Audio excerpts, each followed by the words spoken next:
What's up, party people? This is the SVT Sports Podcast. I am Vince with Sam and Tyler. We're all here. The gang's all together. How's it going, fellas? Hey, what's up? Great. And Tim is also on the ones and twos as per usual. What? I am I've had a mixed bag of emotions of sports this past week. I just ready to get into it, ready to just, reach out to my weekly therapy session with you guys and just talk my sports out. Fair. Let's sit on the couch. Let's get a pillow on there. I'm gonna get my notepad out and just start jotting. And let's go. We're gonna start with NFL scores as per usual.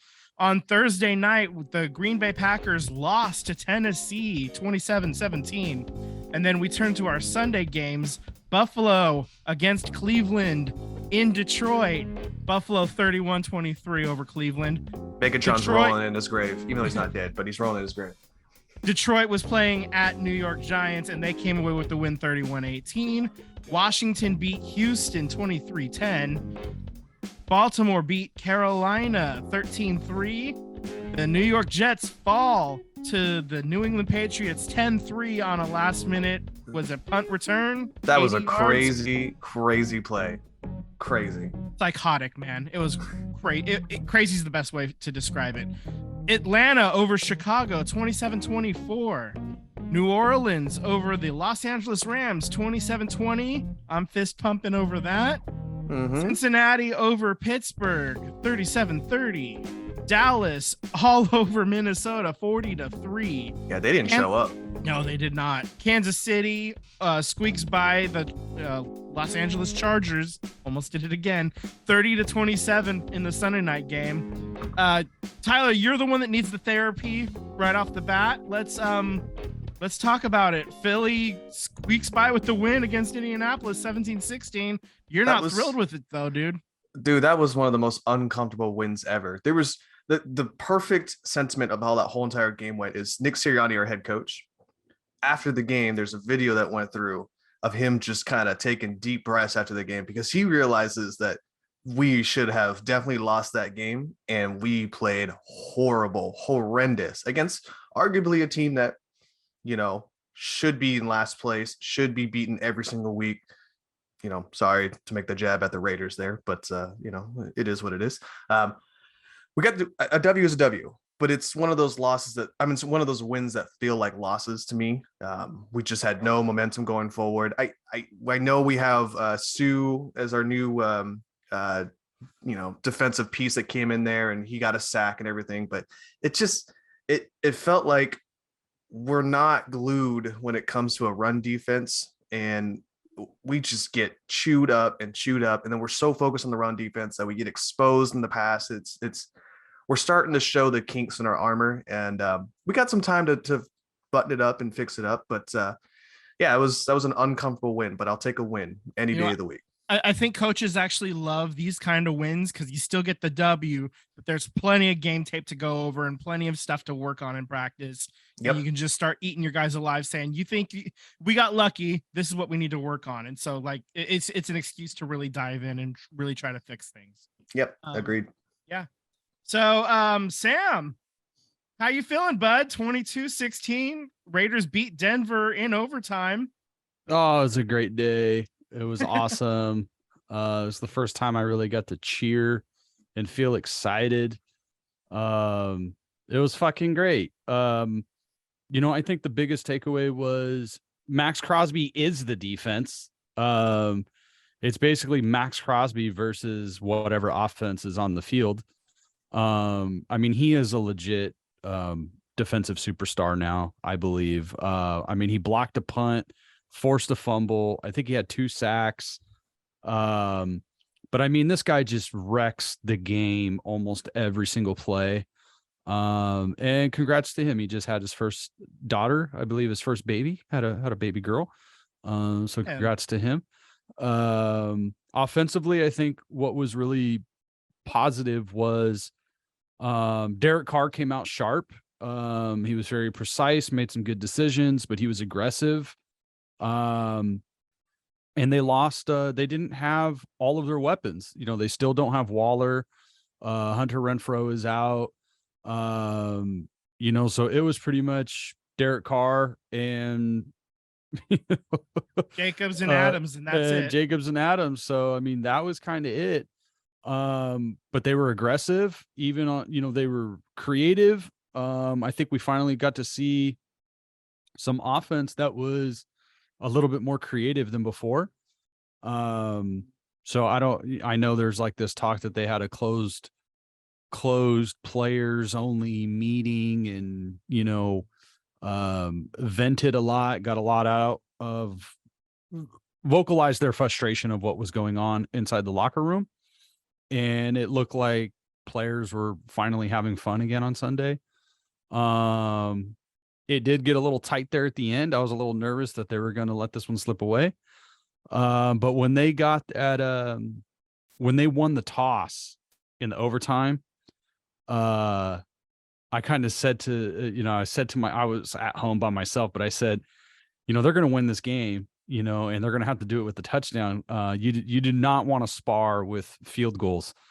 And Devontae Adams, man, like I can't believe they left him that wide open on that final drive.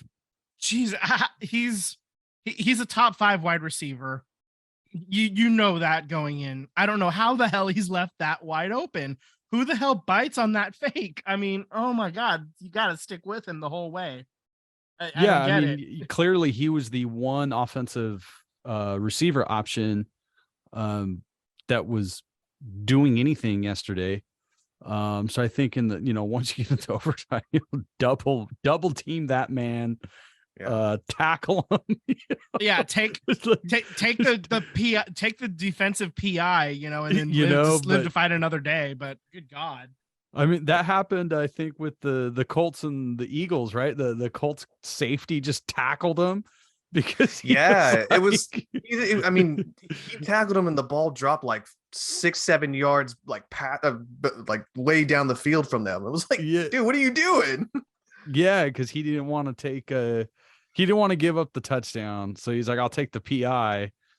But man, that's like, I can't believe they just let Devontae Adams get that free, but it was just a good win. Still not playoff contention. But now at this time, I'm just looking to get healthy, keep having solid games. And hopefully you're a little bit better than 500, like finish strong. I don't think you want to settle for like a top 5, top 3 pick, and then you're in this big turnover, changeover all over again, where you're going into the offseason feel like you're not building on anything. So I think it would be really good to have a strong close to the season, but they finally looked a lot better offensively. There's still a ton of room of improvement. I'm a little worried about what's going to happen with Josh Jacobs in the offseason because they didn't sign him to his rookie extension. So I wouldn't be surprised if he walks, but he looks like a resurgent back. I know he had some injuries the past couple years, but he was still every time he plays, he still puts up good numbers. And yeah, man, I'm just really excited that they finally got a win, and not quite the complete game we were hoping for, but hey, a win's a win. Feels good. Yeah, winning is the best deodorant. A W is a W. Yeah. Just another note on the Broncos. We have the situation again where if they would have gotten to 18 points, they would have won in regulation. So that they'd be like 9-1 at this point if they get to 19 points in regulation, man. Like, it's just their offense is anemic, to say the least. It is. Also, they released Melvin Gordon today because he fumbles the ball too much. That was literally the report and reasoning. Mm-hmm. He has like 5 fumbles on the year. That sucks. It is hard out there for a running back. Yeah, you got to hold on to the ball, though, and he's a veteran. He's been in the league for several years now, and I'm sure he's not surprised at all. That last fumble was the end of his Denver Broncos time. They're down to Latavius Murray and Chase Edmonds at this point. So, Chase Edmonds is I mean, he was supposed to be having a good year, and Miami just closed that book real quick. They were Yeah, done with it. Miami's like, we'll just take this L and move on. I'll tell you what, who's the running back in Denver that got injured? Oh, you're talking about Oh, in week early, Yeah, it was right? Week 4. earlier this year, like week 4, week 5, something like that. He's God, pissed me off, but like he's like set up next year to be the guy. Not Marlon Mack. Who was it? No,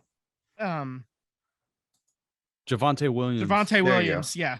Javonte Williams is set up to really take over that backfield next year, and he's a guy that a lot of people have circled to be like the next superstar running back. So if he can stay healthy next year, whenever he gets back, that's a guy to look out for.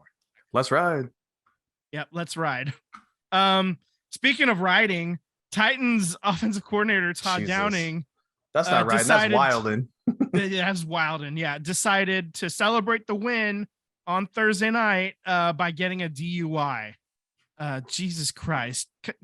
You're an offensive coordinator. There's people you can hire. There's Uber to take you somewhere. God, don't be a fucking idiot. We've man. talked about this because of the Henry Rugg stuff and other players. It's like, from what I understand, if you're on the team, like if you're employed by an NFL team, you have access to Uber, Lyft that would be paid for by the team.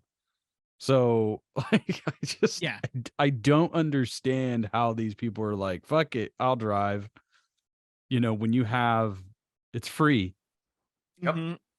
Yeah, no excuses, man. This is, you're grown-ups. You have all these resources.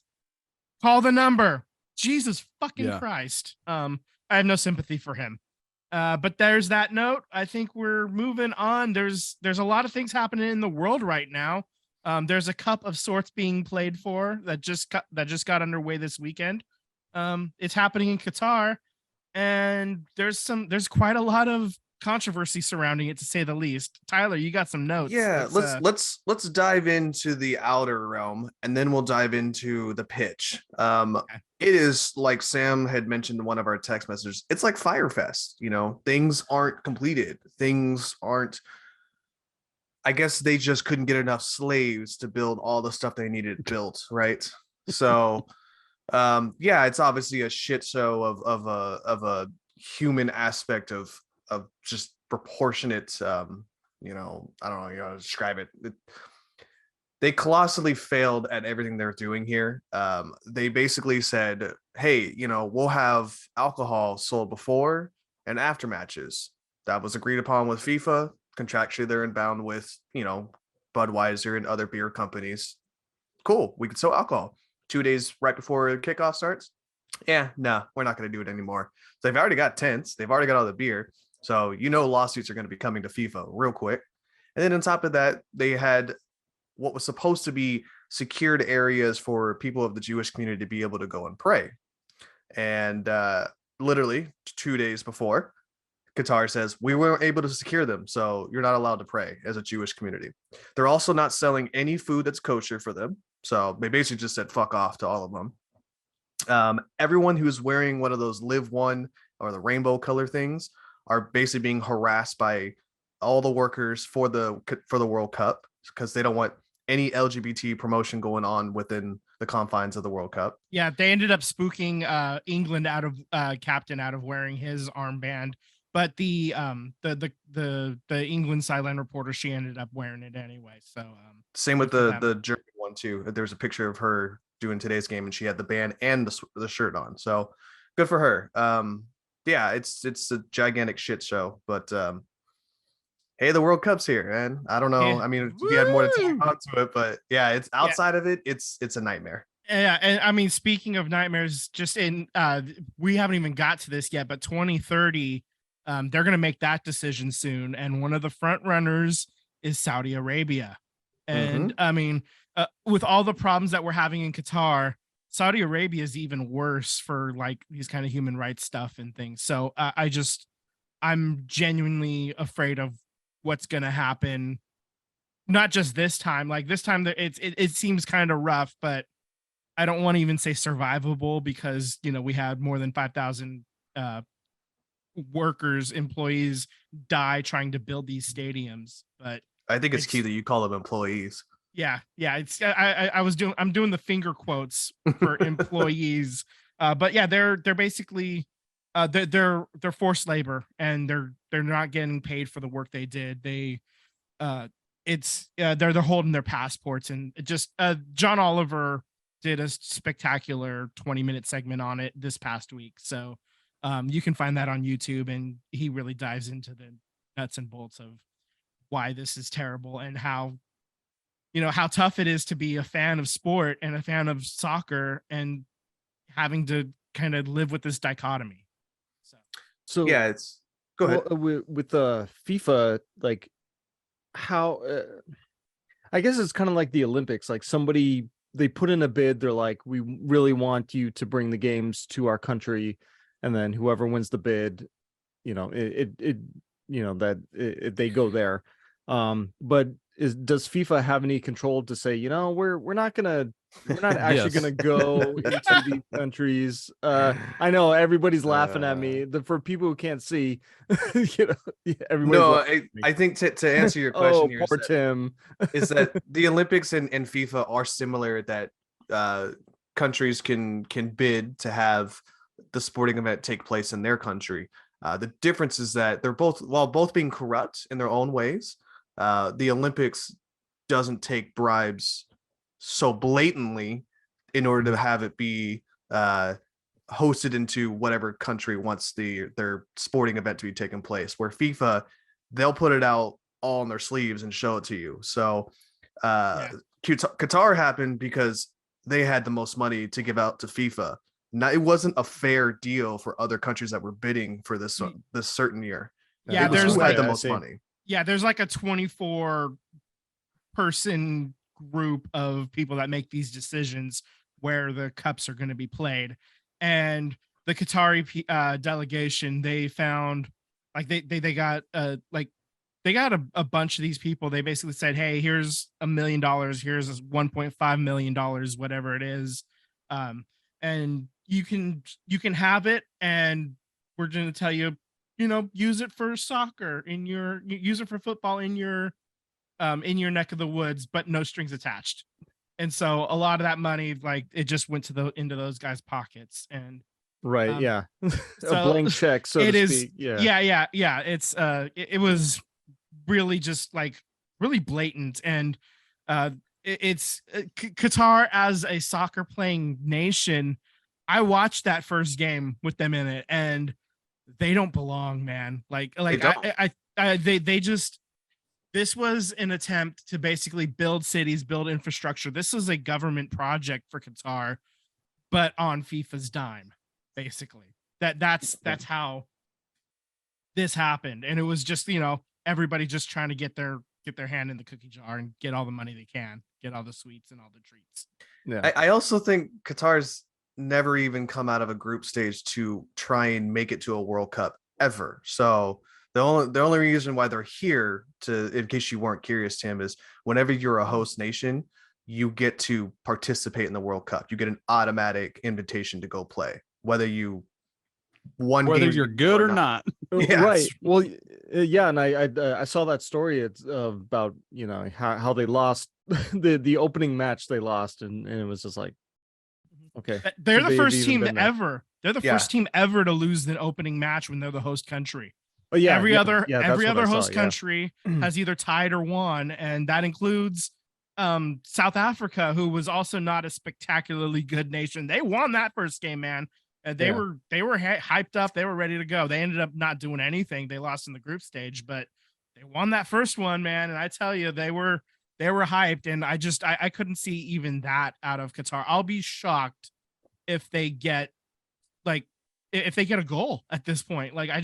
Wow. They might get lucky and squeeze one, and one sneaks through, but I'm not counting on it. They look outmatched. Yeah, it basically looks like a lower level soccer team playing against a premier soccer team. That's what it looks like. And Ecuador is, not a very good team either. They're very mid, as the kids would say. So, Yeah. I mean, but Ecuador looked like fucking Brazil, man, playing them. It was a joke.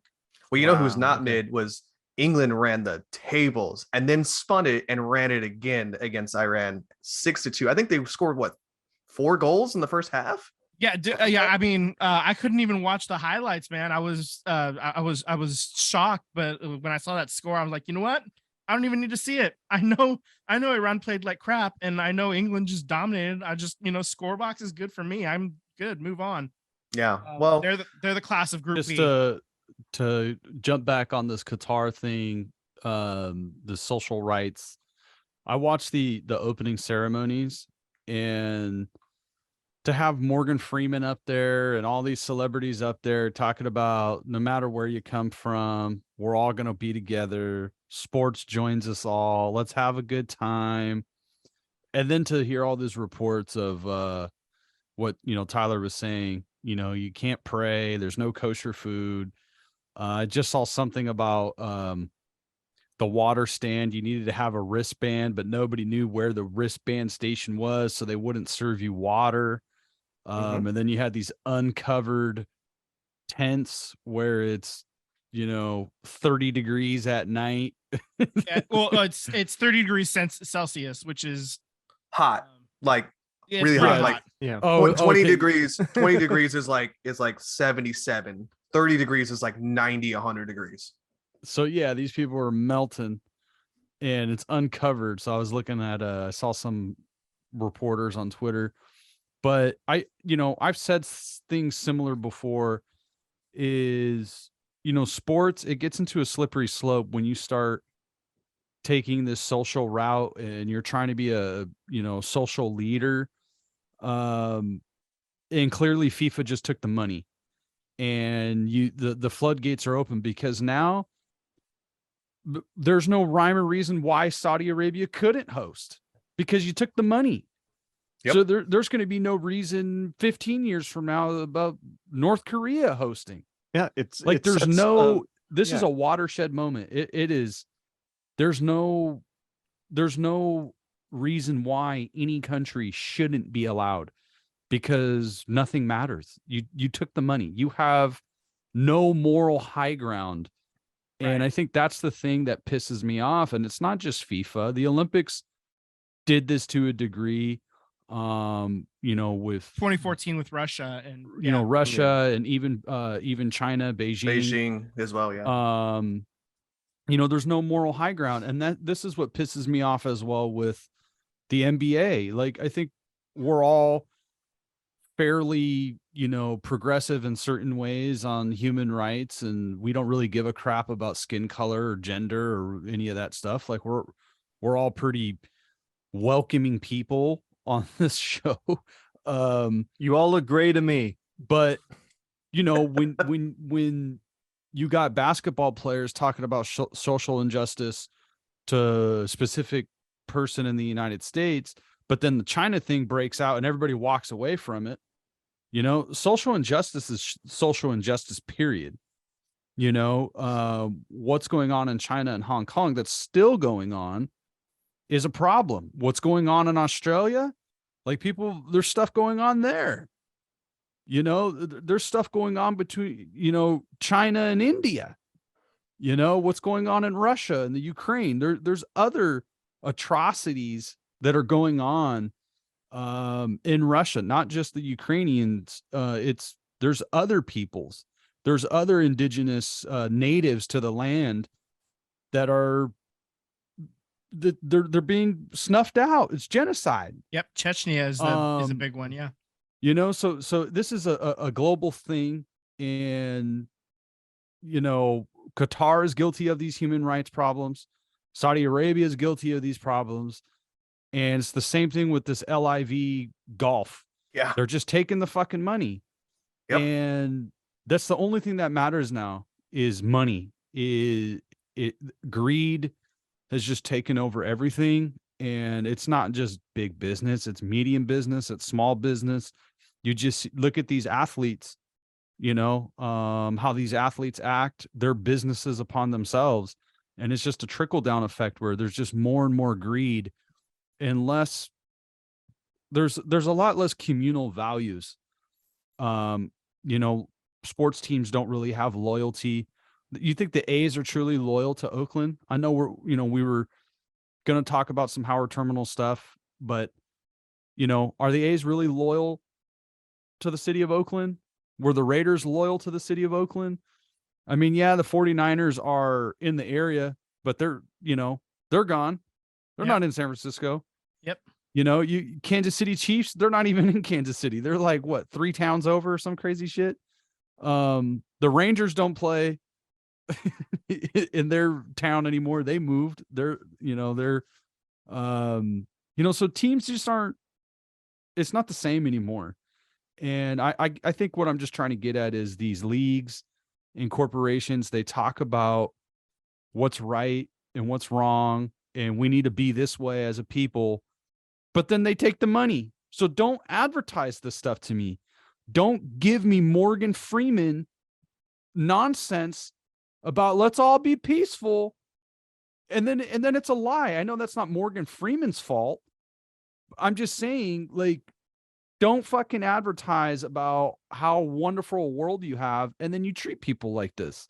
Just come out and say, we took the biggest check we can get. I would have more respect for you if FIFA just came out and said, we got paid. We're here to make money. I would have more respect for, like, damn, that's evil as hell, but at least you are honest. You're an honest con man. Right. Well, the problem with FIFA too is that there's nobody challenging them. They're a monopoly. There's nothing else. There's no other league out there. Not a single one. So they could do whatever they want. And what are you going to do about it? Yeah. I mean, they got rid of Sepp Blatter in 2015 with the, with all of this Qatari,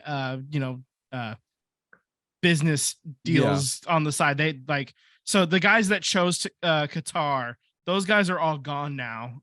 But who steps in to fill the void? It's like, this guy, that's the speech she gave. It's the age-old saying of you cut the head off the snake and more heads grow out of it. Yeah, they're fucking Hydra, man. I mean, you got rid of the people that made the decision and did something wrong, but you just replaced them with people who are just, you're already committed. Yep. So you're just going to reap these rewards. They're still still going to go down this road. So you didn't really do anything. Yeah. So I mean, the next World Cup is actually going to be shared by Canada, US, and Mexico. Obviously, United States we have our own human rights violation issues for any number of topics as well. So any of these countries that can really afford to host a massive event like this, there's always something going on with them as well. And so, I mean, there is no winning. You can't not have the World Cup because there's too much demand for it.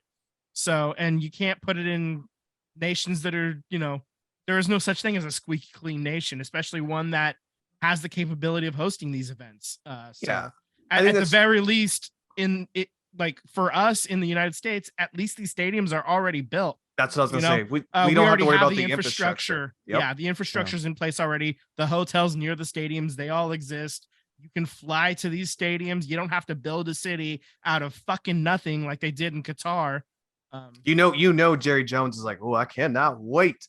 Because they're gonna also too. I mean, you are right, Vince. Every country has its problems, but I don't think getting water in Canada or the United States or even Mexico would be a problem. Right. I don't think any of these countries, different issues. Yeah. You're probably not going to have a problem with praying. There's food. There's going to be issues. Yeah. The United States has issues, and it sucks that we still have these issues because some of them are just really bleeping stupid. Some of them are just like, it's nonsense that we're still having this conversation. But I think the problem is that Qatar just basically came in with a blank check and then shoehorned themselves to the top. Yep. So they paid to win the game. So they just paid to get to the top. And I think that's the problem is that there's not a country with infrastructure. It's not a country that has a society to even support this infrastructure. You had to force people withhold their passport so they can't flee, and it's 5,000 plus people have died building these things in like 10 years. Like Yeah. less than Yeah. 10 years. It's pretty atrocious. I think as That's a fan, 1,000 though, people a year. no, I agree with you, but I think as a fan, like you know that it was paid for. You know that FIFA took the money, but I think it's hard, but you have to also understand, like, I'm here to support my guys out there. I don't support a single thing that's going on outside of what goes on the field.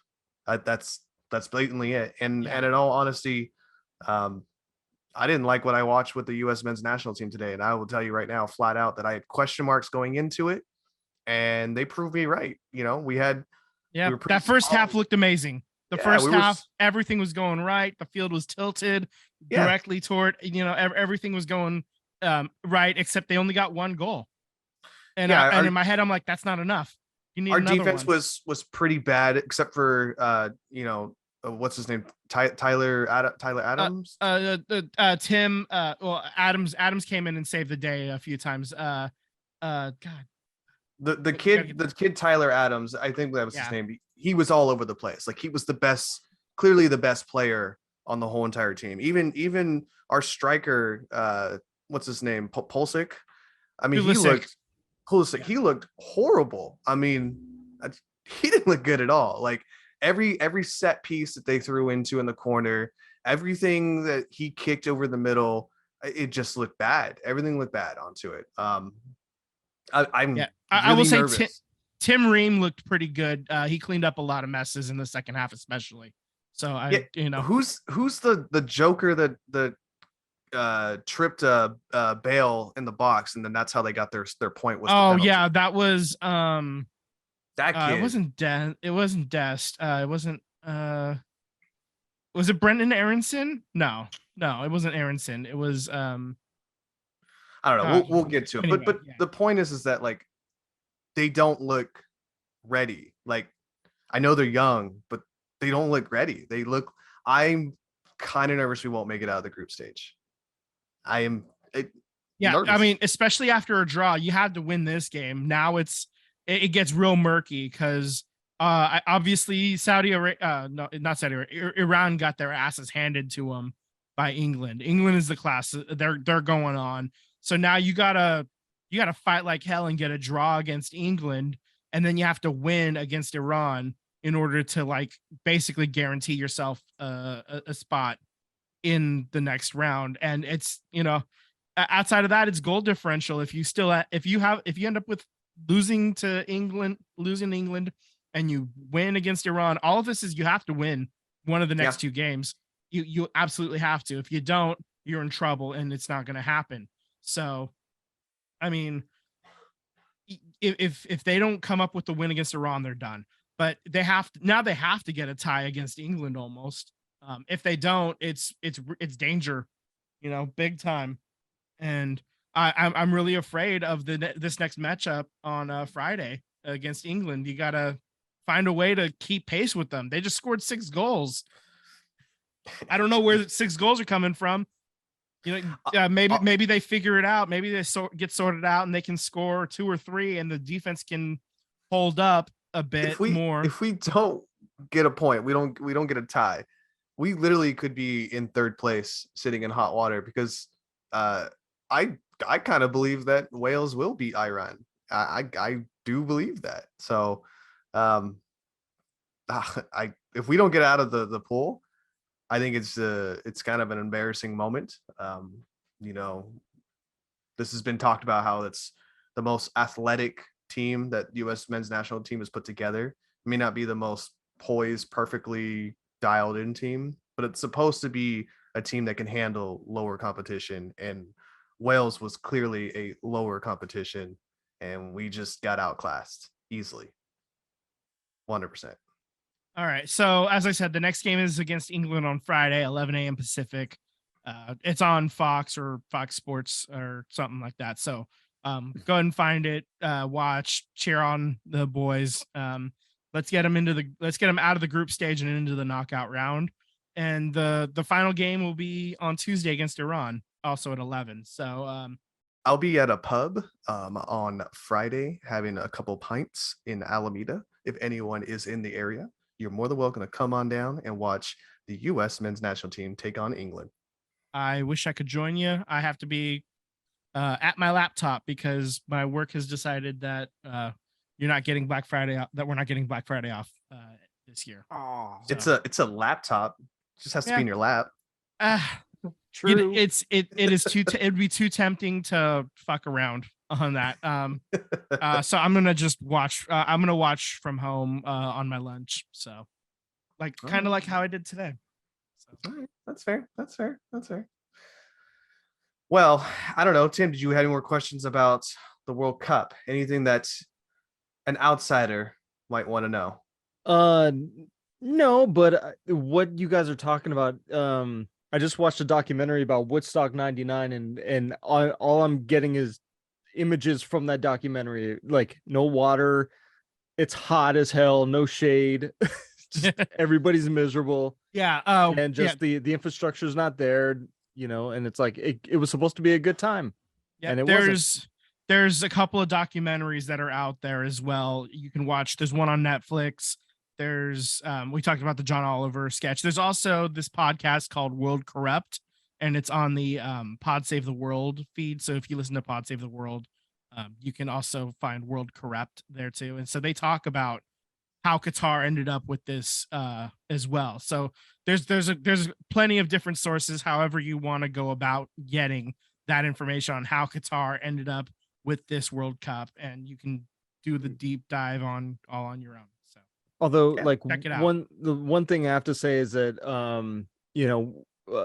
going forward, I think sports and social issues like are now intertwined, and finding that line of like where where is the responsibility, where is the line between the things that are happening in the world that have been happening for centuries versus like just what's happening on the field and where that takes place, and just like how do we reconcile those two things, because sports are worldwide, and they have been for a while. So ongoing conversation. Absolutely. Always. I think it's time to turn away from the pitch and into the arena. The Warriors over the last week went 3-1. They're currently 8-9 on the season. That puts them up to 11. Can we just say thank you, baby Jesus? We finally won a game on the road. Yeah. Finally. 1-8. 1-8 on the road, baby. We're turning it around. All right. Yeah, got a ways to go before it's completely turned around, but you can't win the rest of them without winning the first one. So True. Here we go. They won at home against San Antonio Spurs 132-95. They took the L in Phoenix 130-119. They came back home, beat the Knicks 111-101. And then we went to Houston. Clay finally showed up 127-120. We had they had the team meeting beforehand. We talked about that with the Raiders earlier. It's funny how those team meetings happen, and it really does focus teams that should be playing better than what their record indicates. Sometimes you just need to air some grievances out. And the Warriors are hopefully going to start turning it around. 11th is not what we expected. We expected a top 3 team. Let's see if they can get there. I mean, I wouldn't be mad for a as I would like to hear it as, with the 2023 number 1 overall pick, the Golden State Warriors select Victor Wembanyama out of France. Just saying, it's got a good ring to it. Might win a couple chips down the road. Generational player. Well, they're not going to earn the number 1 seed, the number 1 draft spot, because they're just not that bad. Which means you'd have to luck into it in the lottery. I don't want to be in the lottery. I don't want any part of that lottery. So we were tied for 4th and dead last until we beat the Rockets. Yeah, well, I mean, that's just it shouldn't have been there. Just should not have been there. it's going. Obviously, the season started off way worse than any of us could have imagined. Well, have we reached the threshold where there's no way that the Warriors are going to be able to, No, get it's still any early. better? It's still early. It's still early. They still have an open roster spot, so they can make a move without having to get rid of anybody. So I also want to let you know that the Warriors are not playing tonight. Steph Curry, Draymond Green, Klay Thompson, and obviously Andre Iguodala, and they are currently getting routed. When I last checked, it was 11-35 in the first quarter. It just got to halftime. It is 65-41 Pelicans. Yeah. Yeah, Wow. Zion Victor is playing. Wembanyama. That's his pitch, and he's sticking to it. Oh man, if the Warriors got that, everyone would say that we're cheating.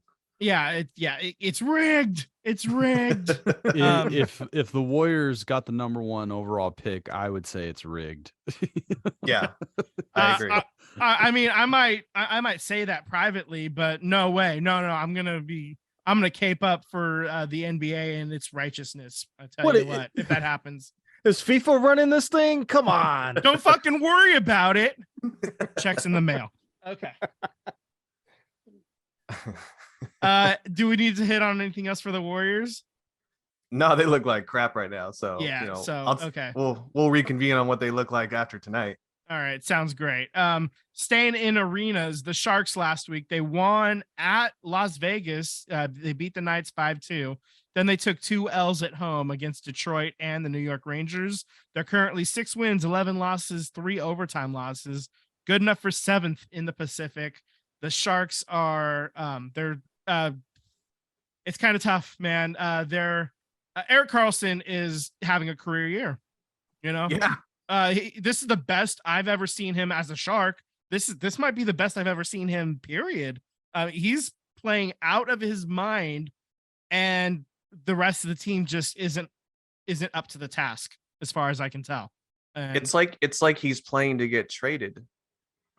yeah, he has that no trade clause, so he gets to control where he goes if they do trade him, which severely obviously limits what Mike Greer can do, where he can get him, and what he can get back for him as well. So if a trade does happen for Erik Karlsson, obviously you want to get a haul, but I don't think it's going to be quite as good of a haul as you would hope. I think it's going to be slightly better than what you got for Brent Burns, because Karlsson is 5 years younger than Burns.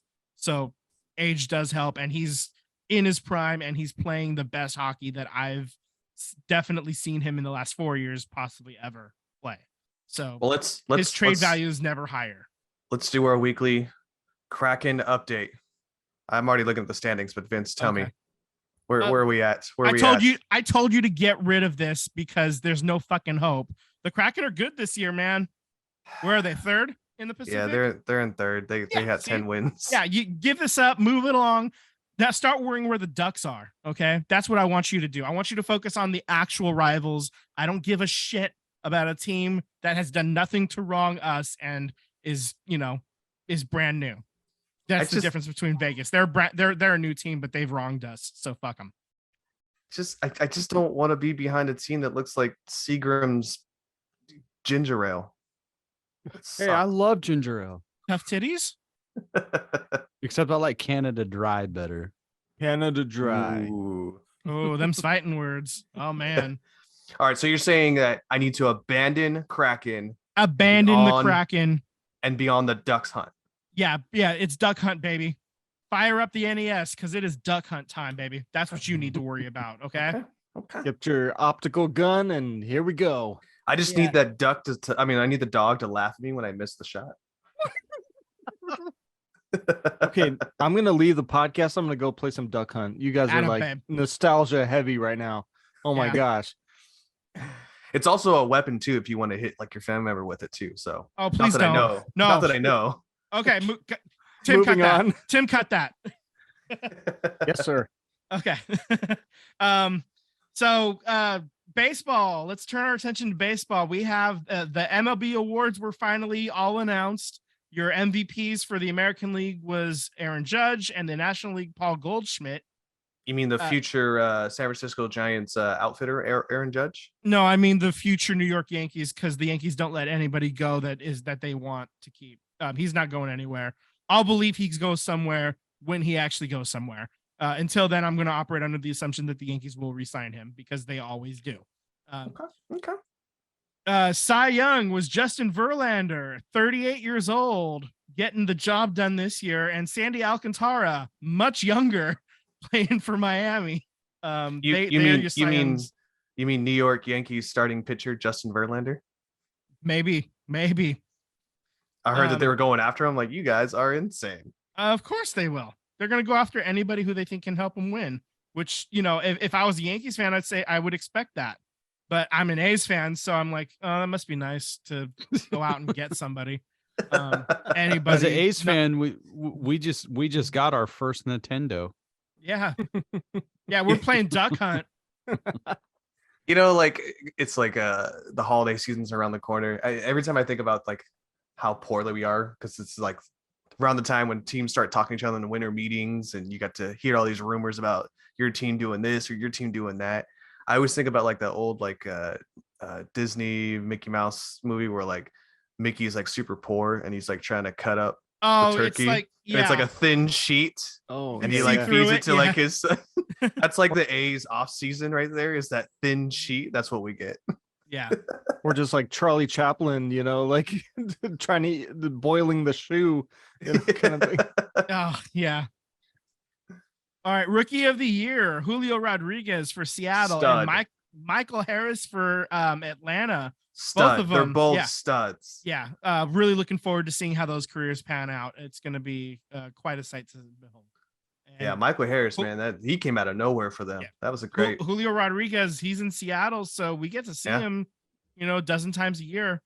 It's going to be going to get a front row seat to the pain, just like we got a front row seat for Mike Trout in Anaheim.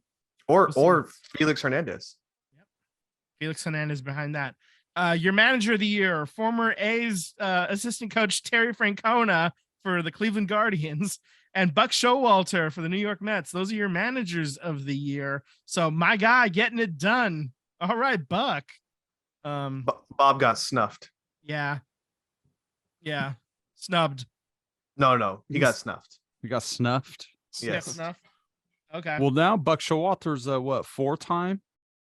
Yeah, Yeah, four-time. He did manager. 3 with Baltimore. Yeah, Or he 2? got I don't remember. He got a won couple with there. he won with the Yankees, Mhm. the Orioles, the Mets now, and I think he also One of won those for was- the Rangers. Oh, That's right. yeah. I forgot about the Rangers. That's way back. Yeah. He's been managing a long time. Yeah, all professional sports kind of have this problem where the same, 35, 40 guys keep cycling in and out for the same 30 to What's 32 interesting with jobs. Buck Showalter though is he got to the Orioles and they stunk, and almost immediately they were improved. And the same thing with the Mets, and I remember when he went to the Rangers, they stunk. And then he went there and then they improved. So he is a really good manager. And I feel like he's almost like a Dusty Baker. Like he's been so good and just has not been able to get a World Series, Yeah, I mean, it could be. I think he kind of has a short shelf life as well, Yeah. though. I would So agree like with that, he's yeah. good, but like he's He really starts because he was wearing only on with the people. Yankees for like 4 or 5 years. Yeah, Same same thing with with the the Orioles. Rangers. Yeah, and the Rangers. I mean, he's bounced around, but he's been successful wherever he went. So clearly, he knows what he's doing. But he also knows how to piss everybody off on his way out the door. So, speaking of out the door, Billy Beane is moving out of baseball ops. Don't let the door hit you. And he's Where now the Lord senior advisor to John Fisher. Basically, he's handing over all baseball ops tasks to David Forst, who's basically been doing most of it anyway. So functionally speaking, you're not going to see much of a difference from the A's and how they operate. I don't think. You and I had an interesting take of what we think Billy's going to do. You want to share that? Yeah. So what this does is, since he's now an advisor and not like directly affecting baseball ops, we know that Billy's interested in soccer. He was trying to hop onto Fenway to try and buy Arsenal, right? Was that what it was? No, Liverpool. No, Liverpool, excuse me, Liverpool, not Arsenal. So I think that's the long goal, is he wants to explore opportunities outside of baseball.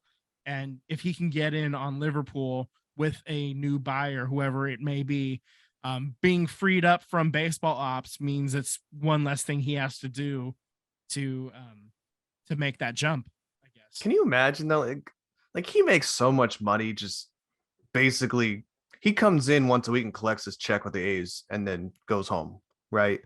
Like he has so many streams of income because he's getting paid, or he was getting paid by the A's, but he's also like a 1% owner the Yeah. A's. So he gets shares of the A's. Yeah, he gets a little taste. And we beat this horse, too many times.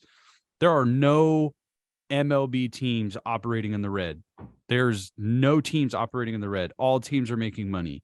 So he's making money, 2 checks from the A's, but also ever since Moneyball, he does what do you call it? Like seminars, TED Talk type of things where he does like business talks, and he goes to different organizations and does his Billy Beane spiel and leadership and all of this stuff.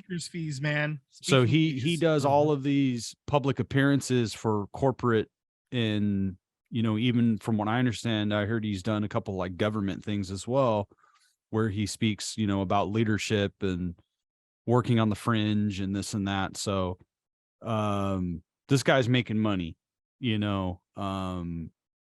so he's probably on the way out. And honestly, like, I think there's a lot of fans that will love Billy Beane. It's like, I want to love Billy Beane, but you never won. You never really won. You got to one ALCS and you got smoked. Like, you absolutely got smoked. And I just think if this was any other organization, it wouldn't have been good enough. Like, it's easy to say Billy Beane's great because he's got the movie and this and that. And if you had any type of ownership that wanted to win, this is not good enough.